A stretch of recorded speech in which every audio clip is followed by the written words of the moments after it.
بارک علی محمد وعلی آل محمد کما بارکت علی ابراہیم وعلی آل ابراہیم انک حمید مجید۔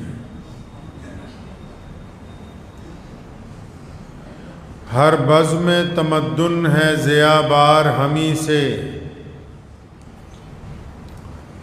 ہر بزم تمدن ہے ضیاء بار ہمیں سے، قائم ہے یہاں گرمی بازار ہمیں سے، حقدار تو ہیں فصل گلستان کے بہت لوگ، حقدار تو ہیں فصل گلستان کے بہت لوگ، ہے عرض چمن خوں کی طلبگار ہمیں سے، حقدار تو ہیں فصل گلستان کے بہت لوگ، ہے عرض چمن خوں کی طلبگار ہمیں سے، مٹ جاتا ہے خبروں سے کبھی نام ہمارا، مٹ جاتا ہے خبروں سے کبھی نام ہمارا، ہے بنتی ہے کبھی سرخی اخبار ہمیں سے۔ 13 اگست ہے، ملک کی آزادی کے 75 سال ہونے جا رہے ہیں۔ حکومت نے بھی کہا کہ ہر گھر پہ ترنگا لہرایا جائے۔ اس پرچم کو آزادی کے ساتھ لہرانے کے لیے ان 75 سال میں جن لوگوں نے قربانیاں دی ہیں، 150 سال تک بنگال کی کھاڑی سے لے کے کشمیر کے برف پوش پہاڑوں تک پورے 150 سال انگریز کے خلاف جن لوگوں نے اس کی آنکھوں میں آنکھیں ملا کے انگریز کو دندان شکن جواب دیا ہے، ان 150 سالوں میں جو لوگ جیلوں کی رونقیں بنے، جنہوں نے پھانسی کے پھندوں کو چوما، جنہوں نے اپنی چھاتیوں پر گولیاں کھائیں، جنہوں نے اپنا گھر بار، اپنا مال، اپنی اولاد، اپنا سب کچھ ملک کو آزاد کروانے کے لیے قربان کر دیا، میں یہ سمجھتا ہوں کہ اس موقع پر ہر گھر میں ان کا ذکر ہونا بھی لازمی ہے، کیونکہ جو قومیں اپنے شہیدوں کو، جو قومیں اپنے راشٹر نائکوں کو، جو قومیں اپنے مجاہدوں کو بھول جاتی ہیں، وہ قومیں کبھی کامیاب نہیں ہوا کرتی۔ ٹھیک ہے، ملک کی آزادی میں ہر مذہب، ہر رنگ کے لوگوں نے قربانیاں دی ہیں، لیکن اس بات کو بھی یاد رکھنا ہوگا کہ انگریز کے خلاف بھارت کی جنگ آزادی میں مسلمانوں نے الپ سنکھیک ہونے کے باوجود، جس کو مائنورٹی کا درجہ آپ دیتے ہیں، جن کو یہ کہا جاتا ہے کہ ان کی تعداد کم ہے، ہم نے کم تعداد ہونے کے باوجود بنگال میں بھی انگریز کے دانت کھٹے کیے، دلی میں بھی انگریز کے دانت کھٹے کیے، اور ملک کا کوئی صوبہ ایسا نہیں ہے جہاں کہیں کسی دوسری قوم کا کوئی جوان اگر قربانی دینے کے لیے نکلا ہو تو مسلمانوں نے اس کے کندھے سے ساتھ کندھا ملا کے قربانی نہ دی ہو۔ ہم نے جنگ آزادی میں اکثریت سے بڑھ کر اقلیت نے اپنی قربانیاں پیش کی ہیں۔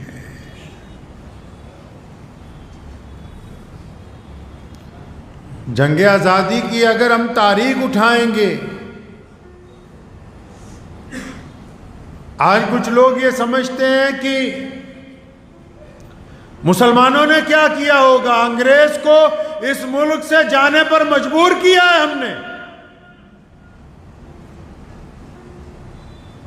ایسے ایسے کام کیے کہ آج بھی دنیا کی تاریخ اس بات کی گواہی دیتی ہے کہ مسلمانوں نے بڑی دیانتداری کے ساتھ بھارت کی جنگ آزادی کے اندر حصہ لیا. اور صرف یہ نہیں کہ جنگ آزادی میں ہم یہ کہتے رہے کہ صرف کسی ایک قوم کے لوگوں کے ساتھ، ہم صرف اپنی قوم کے لوگوں کو ساتھ مل کے لڑیں گے، بلکہ جب انگریز نے اس دیش کے اندر ہندوؤں کو، مسلمانوں کو دو علیحدہ نظریے دے کے آپس میں لڑوانا چاہا، اس دور میں بھی مسلمانوں نے سبقت لے جا کے یہ باقاعدہ فتویٰ جاری کیا کہ دیش کی آزادی کے لیے مسلمان اور ہندو آپس میں مل کے لڑیں گے، تب انگریز اس ملک سے واپس گیا ہے. لامثال قربانیاں. آپ نے جلیاں والے باغ کا نام سنا ہوگا. جلیاں والے باغ کے قصے سے ایک شام پہلے جو امرتسر کے جو ڈپٹی کمشنر کی کوٹھی ہے، امرتسر کا جو پولیس کپتان تھا اس وقت، اس کا نام تھا ایس پی خان محمد جان. اس کو بلایا انگریز نے. مسٹر ایڈوائر جو اس وقت پنجاب کے گورنر تھے، انہوں نے بلایا اسے. جنرل ڈائر کو بھی بلوایا گیا، وہ حالانکہ جلندھر میں تھا، اور اس ایس پی کی ڈیوٹی لگائی، ایس پی خان احمد جان کی ڈیوٹی لگائی کہ صبح کو جلیاں والے باغ میں جو لوگ انگریز سرکار کے خلاف دھرنا لگائیں گے ان پہ گولی چلانی. یہ میں تاریخ کا وہ واقعہ آپ کو سنا رہا ہوں کہ ہم نے اپنی قوت عمل سے اتہاس کو بدلا ہے. کوئی معمولی باتیں نہیں ہیں. آج تو لوگ چھوٹی سی کوئی سرکار ہو، کوئی چھوٹا سا سرکار میں عہدیدار ہو، کوئی سی پارٹی کے اندر کوئی لیڈر بن جائے، اس کے کہنے پر فیصلے تبدیل ہو جاتے ہیں. اچھے خاصے افسران کا ضمیر سچائی بولتے بولتے ایک بار قلم روک لیتا ہے، کیونکہ سرکار کی ناراضگی کون مول لے بھائی. مسٹر ایڈوائر نے بلایا ایس پی خان احمد جان لدھیانوی کو. پڑھیے جلیاں والے باغ کی رپورٹ. اس نے بلا کے کہا کہ صبح کو جلیاں والے باغ میں جو لوگ ایجیٹیشن کریں گے انگریز سرکار کے خلاف، ان پہ گولی چلانی. تمہاری ڈیوٹی ہے، تم جا کے پولیس لائن سے اپنی ٹکڑی لو، تم جاؤ گے، تمہاری ذمہ داری ہے کہ جلیاں والے باغ میں سے کوئی زندہ واپس نہیں آنا چاہیے.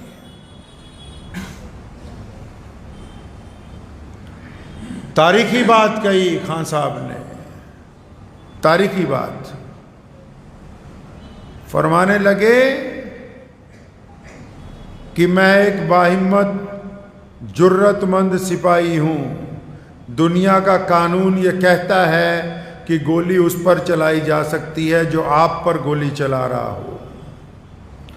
مقابلے میں اس کو پکارا جا سکتا ہے جو دوسری طرف سے مقابلے کے لیے میدان میں آ گیا ہو. لڑا اس سے جاتا ہے جو جنگ میں میدان میں اتر گیا ہو.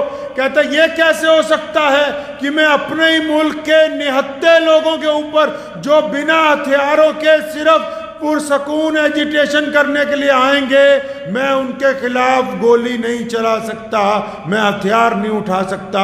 ایڈوائر نے کہا تھا کہ اپنی پیٹی اتار کے رکھو، یعنی اپنی بیلٹ اتارو، تمہیں اس عہدے سے ڈسمس کیا جاتا ہے. خان صاحب نے اپنی پیٹی اتار کے جنرل ڈائر اور ایڈوائر کے ٹیبل پہ رکھی، لیکن کسی غریب کے خلاف، کسی مظلوم کے خلاف، کسی سچے ملک کے لڑنے والے کے خلاف گولی چلانے کے فیصلے کو مسترد کر دیا. آپ کیا سمجھتی ہیں یہ چھوٹا واقعہ ہے؟ اگر خان صاحب گولی چلاتے تو پوری دنیا کا اتہاس کار لکھتا کہ اس ملک کے ہی ایک بندے نے اپنے لوگوں پہ گولی چلائی، جبکہ اس وقت انگریز کے پاس ایمان بیچنے والوں کی تعداد کم نہیں تھی. آج جن میں سے کئی لوگ بڑے بڑے کہتے پھرتے ہیں کہ ہم بہت بڑے دیش کے ساتھ ہیں، ہم نے بہت بڑی قربانیاں دی ہیں، یہ ان میں سے کئی ہیں جن کے باپ باپ انگریز کی چاکریاں کرتے رہے، دیش بھکتوں کی مخبریاں کرتے رہے، جن کو پھانسیاں دی گئیں ان کی مخبریاں کرتے رہے۔ یہ ایس پی خان احمد جان نے ہمت دکھائی، ڈسمس کر دیا گیا۔ یہاں موجپورہ بازار میں رہتے تھے لدھیانہ کے، اس دور میں اگر کوئی کانسٹیبل بھرتی ہو جاتا تھا بہت بڑی بات ہوتی تھی۔ یہ آکسفورڈ سے پڑھ کے آیا تھا نوجوان، ہر ایک سال اس قصے کے بعد ہر ایک سال ایک ایس پی رینک کا آدمی حضرت کی پینشن لے کے اور ایک کاغذ لے کے آتا تھا کہ اس معافی نامے پہ دستخط کر دو، تمہیں دوبارہ کسی ضلع کا کپتان لگا دیں گے پولیس کا۔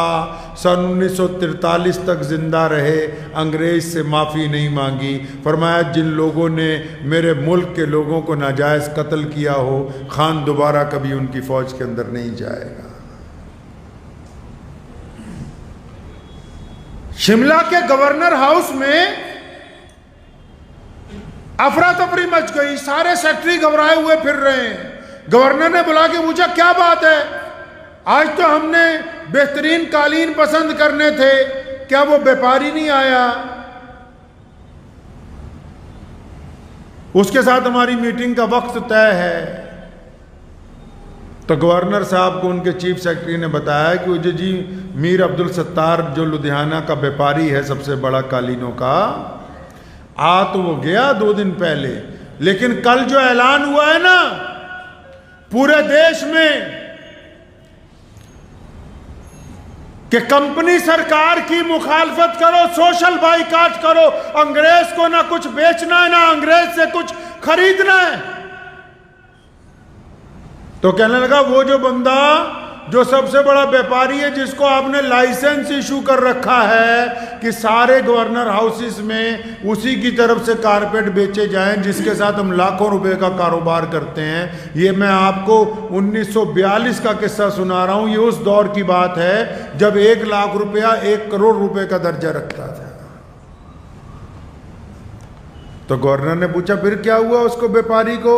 کہنے لگے جی اس نے اپنا لائسنس واپس کیا ہے اور ساتھ میں ایک چٹھی آپ کے نام لکھ کے دی ہے، چٹھی لکھ کے دی ہے،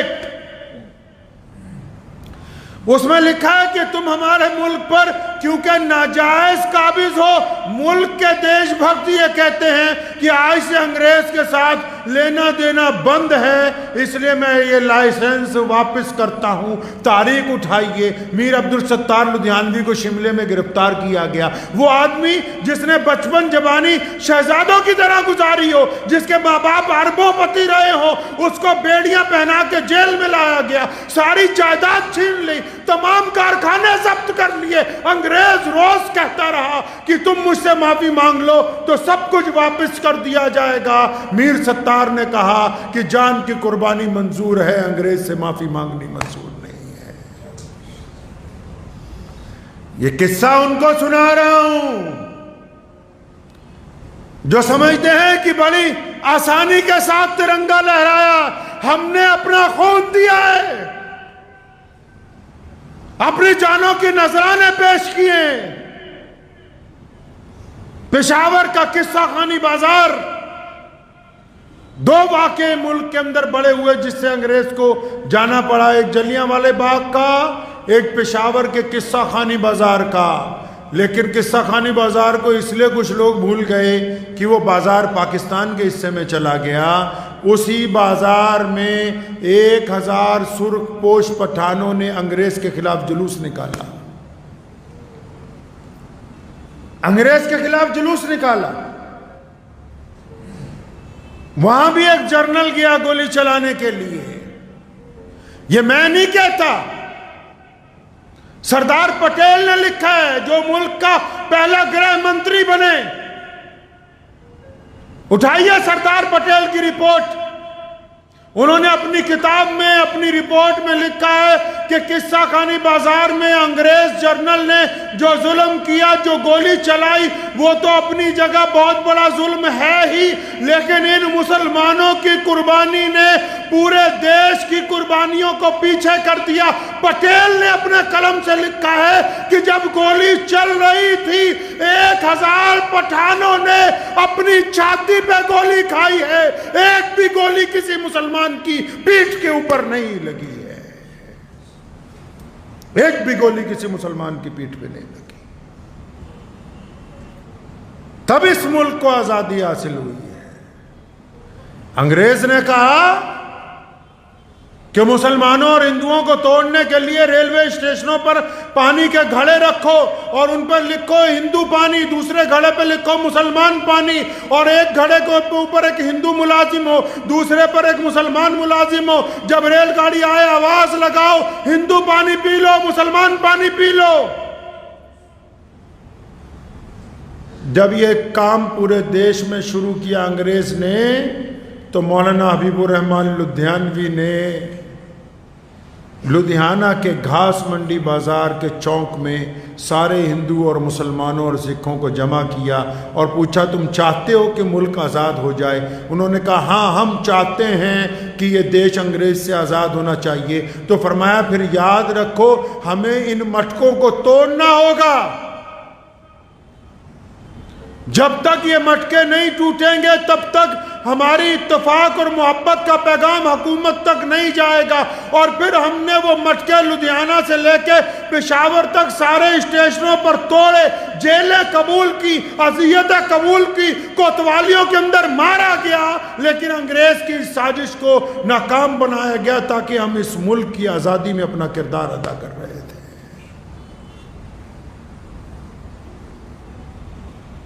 یہ صرف لدھیانہ کے واقعات تو میں اس لیے سنا رہا ہوں کیونکہ لدھیانہ کی جامع مسجد میں بیٹھا ہوں، لیکن اگر آپ تاریخ اٹھائیں گے تو دلی سے لے کے میرٹھ تک، دلی سے لے کے مراد آباد تک، دلی سے لے کے گوالیر تک، دلی سے لے کے کلکتے تک، دلی سے لے کے گجرات تک، دلی سے لے کے امرتسر تک، 1857 کی جنگ آزادی میں مسلمان مولویوں نے اتنی بڑی قربانی پیش کی ہے کہ جتنے درخت لگے ہیں سڑکوں پر، ہر ایک درخت کے ساتھ ایک عالم دین کی لاش لٹکی ہوئی تھی۔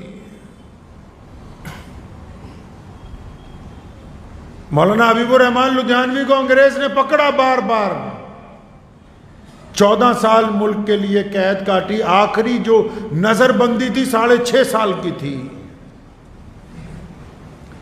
جب گرمی آتی تھی تو ملتان جیل میں بھیجتے تھے کہ وہاں گرمی بہت پڑتی ہے، 58 ڈگری گرمی، آج بھی ملتان سب سے زیادہ گرم علاقہ ہے۔ سردی آتی تھی تو دھرم شالہ جیل میں بھیجتے تھے یہاں ہماچل میں، تاکہ سزا تو دینی ہے، موسم کو بھی سزا کے طور پر استعمال کیا جائے۔ مولانا کے لیے عدالت بار بار جیل میں لگائی جاتی تھی، انگریز بار بار کہتا تھا کہ آپ معافی مانگ لیں، لکھ کے بھیجتے تھے کہ میں اس حکومت سے کیسے معافی مانگ سکتا ہوں کہ جو ملک ہمارے ملک پر جس نے قبضہ کر لیا ہو۔ گورنر نے خط کا جواب لکھا، کہنے لگا تمہارا رویہ عادی مجرموں کا لگتا ہے، تمہارا لب و لہجہ باغیانہ ہے، تمہارا کیا خیال ہے کہ تمہیں ہمیشہ کے لیے اس جیل کے اندر بند نہ رکھا جائے؟ جواب میں انہوں نے لکھا کہ میں تم کو مجرم سمجھتا ہوں اپنے ملک کی آزادی کا۔ میاں صاحب، آج جو لوگ فرقہ پرستی کی باتیں کرتے ہیں، جب لالا لاجپت رائے پنجاب کیسری پر پولیس نے ڈنڈے برسائے لدھیانہ کے چوڑا بازار کے اصغر ہال کے باہر جہاں میونسپل کمیٹی کا دفتر ہے، تو ان کے اوپر گر کے لاٹھیاں کھانے والے مولانا حبیب الرحمن لدھیانوی کی اولاد تھی جاری کی ساری۔ ملک کی قربانی کے لیے، ملک کی آزادی کے لیے ہم نے چپے چپے پر اپنی قربانیاں پیش کی ہیں۔ علامہ اقبال کے بعد، وہ علامہ اقبال سے پہلے مرزا غالب نے کہا نا بڑا خوبصورت شعر، غالب بہت بڑے شاعر تھے، اردو کو ادب انہوں نے دیا ہے. تو غالب کے دور میں کچھ اور جو بچے شاعر پیدا ہوئے وہ کسی کو کہنے لگا غالب کون ہے بھائی؟ تو غالب نے کہا تھا پوچھتے ہیں وہ کہ غالب کون ہے، کوئی بتلائے کہ ہم بتلائیں گے. ہم نے اپنے ملک کے اندر اپنے وطن میں اس بات کی بنیاد رکھی کہ انگریز ظالم کو اس ملک سے نکالا جانا ملک کے مفاد کے اندر ہے. ہم نے اس ملک کے اندر اپنے وطن میں تمام مذاہب کے لوگوں کے ساتھ پیار اور محبت کی روایات کو عام کیا ہے. میں مانتا ہوں کہ کچھ لوگ نفرت کی باتیں کر کے چاہتے ہیں کہ شاید ملک کے اندر ہم لگاتار سیاسی طور پر کامیاب ہوتے رہیں گے، لیکن یاد رکھو نفرت اس مٹی میں نہیں ہے، ظلم اس مٹی میں نہیں ہے، اتفاق اس کی روایتوں میں شامل ہے. کوئی کچھ کر لے لیکن ملک کی آزادی کے اوپر کوئی قابض نہیں ہو سکتا ہے.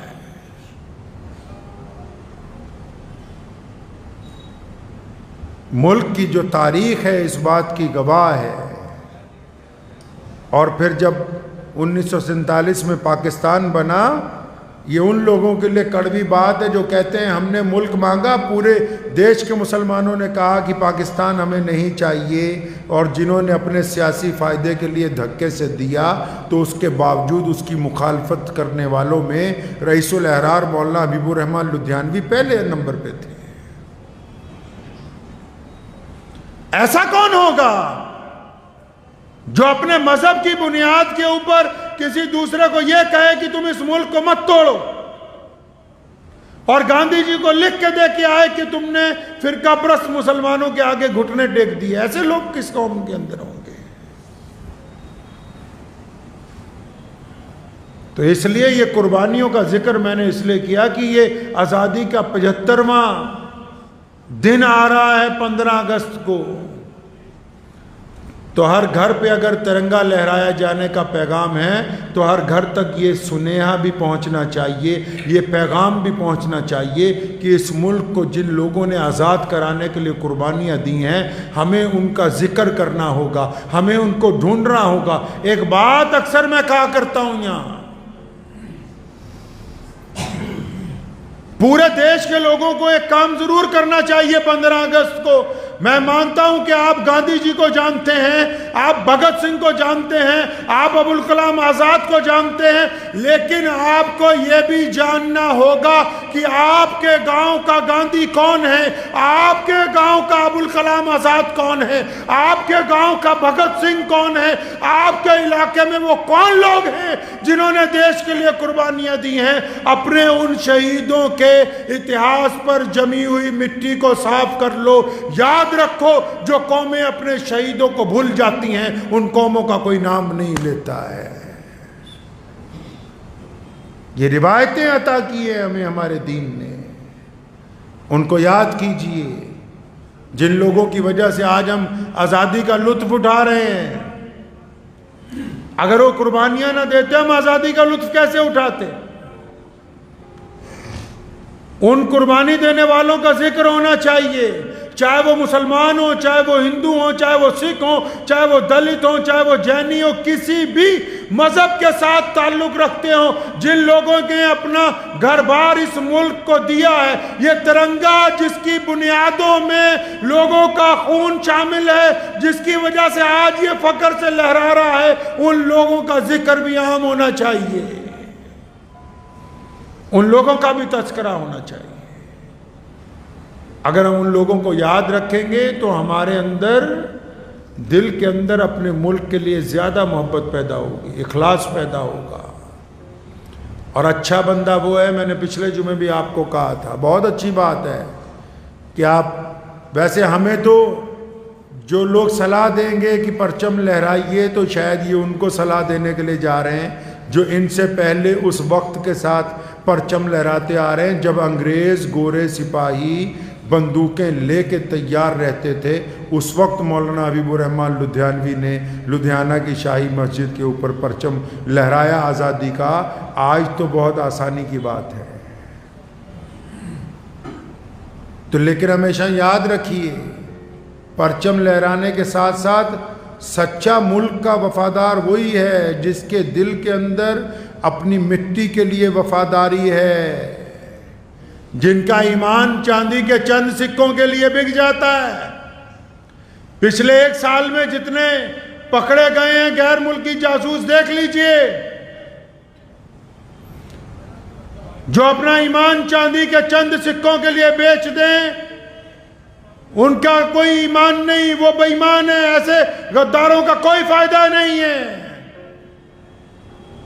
سب سے بڑی ضرورت اس ملک کی وفاداری ہے۔ میرے والد صاحب رحمۃ اللہ علیہ ایک بات کہا کرتے تھے، میں نے گزشتہ جمعے بھی آپ کو سنائی تھی شاید، کہ بندہ ان پڑھ ہو لیکن وفادار ہونا چاہیے، ان پڑھ ہو لیکن وفادار ہونا چاہیے۔ جس میں وفاداری نہیں اس کی تعلیم کا کوئی فائدہ نہیں، اس کے حسب و نسب کا کوئی فائدہ نہیں، اس کی اعلیٰ نسل ہونے کا کوئی فائدہ نہیں، کیونکہ دوگلوں کو دنیا قبول نہیں کرتی۔ اپنے رنگ میں، اپنے مزاج میں، ہر کام کے اندر اسلام نے تو ہمیں پہلے دن سے تربیت دی کہ بندہ اللہ کا وفادار، رسول اللہ کا وفادار، قرآن کا وفادار، بیت اللہ کا وفادار۔ اور جب اس دیش کی آزادی لڑ رہے تھے، انگریز بڑا حیران تھا کہ مسلمان کیوں سب سے اگلی صف میں لڑتے ہیں۔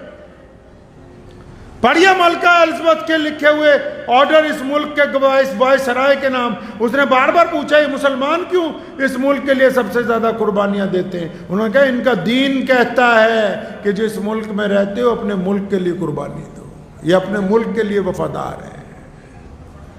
تو ہم اس بات کے اوپر بالکل پابند ہیں کہ ملک کی 75ویں آزادی کی سالگرہ کے اوپر اس بات کا ہم عہد کرتے ہیں کہ اس آزادی کو قائم رکھنے کے لیے اپنی قربانی جب ضرورت ہوگی تو ہم انشاءاللہ تعالیٰ پیش کر دیں گے۔